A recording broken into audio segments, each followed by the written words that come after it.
Zalí! Chorvatsko! Válka! Babička! Chorvatsko! Zalí! Rozlučka! Chorvatsko!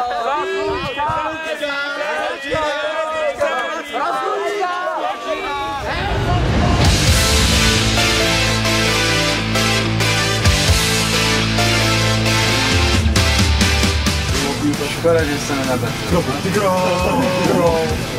Že bylo natáčí běží.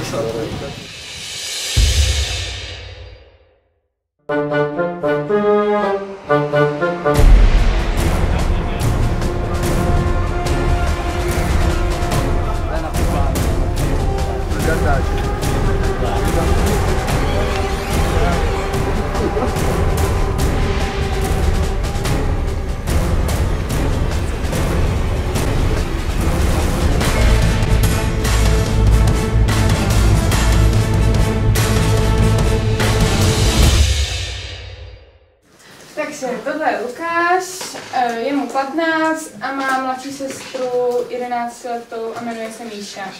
Poslouchá rock a metal, rád čte, chodí ven, kouká na televizi, má 18letýho bráchu. No, takže tohle je Petr, dřív hrál fotbal, teď už teda píská fotbal, hraje baseball.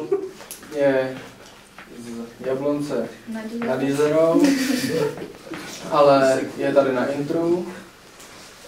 Narodila se taky v roce 94, její oblíbené číslo je 7, nemá ráda játra a dušenou zeleninu. Její 15, má strašně bráchu, bydlí v Liberci, ale teď když je na škole, tak je bydlí u babičky.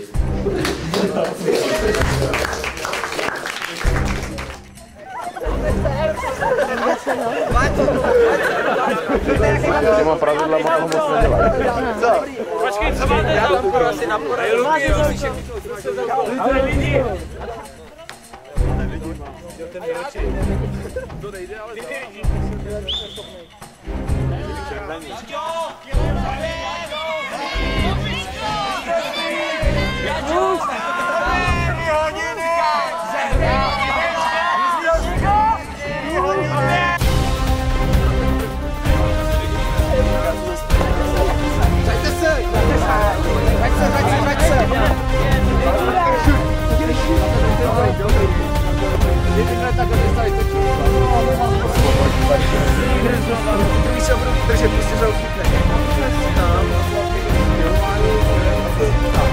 tak co kdyby si jeden zapamatoval?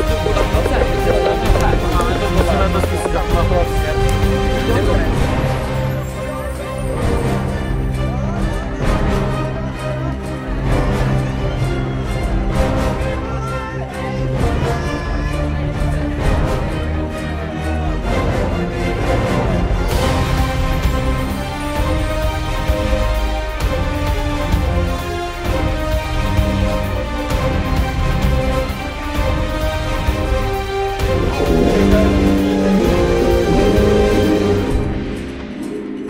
Apollo P1.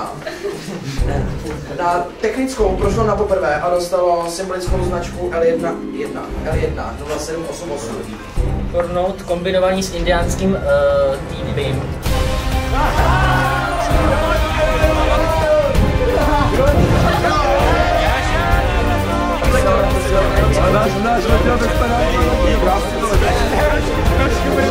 Trojičko žije! Včerejší, dnešní. A radši se necháš řídit nebo řídíš nějaké akce? Já se většinou do nich ani radši nezapoju. Který je z dneška, který začal? Ale ten je ze včerejška a tady ten z dneška. Ale ten je trošku naštvaný, protože mě se tak nějaké věci nelíbily. Robin který? Myslím, když tady tak se nelíbila, protože to na férovku. A nelíbily se ti ty aktivity, nebo se ti nelíbilo nějaké to fungování mezi vámi? Ty aktivity. Ty fungování to šlo, ale ty aktivity se mi nelíbily. Já jsem třeba nepochopil tu hru. Dobře, to teď nebudeme řešit. Děkuji. Teď si každý přečtěte, co jste si tam napsali. Tak mně se některé očekávání splnily, některé ne. Splnilo se mi, že líp jsem se poznal se spolužákama, což si myslím, že jako se tady poznali všichni. Kolektiv bude určitě dobrý, budeme si rozumět.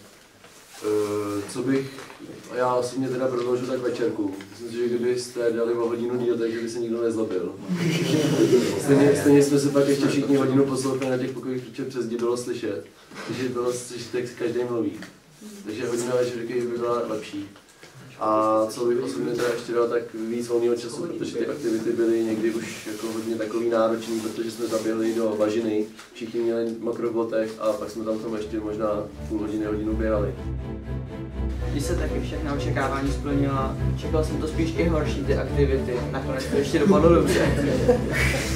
Jsem si říkali ze základky, že tam to, co jsme dělali, tohle je oproti tomu zlatý. Zábava byla hlavně večer.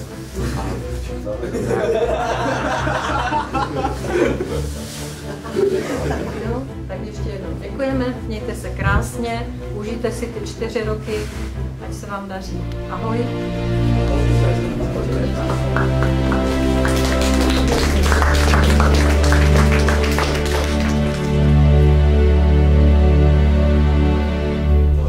Jestli jenom něco můžu říct, jak to byla píp, rovina.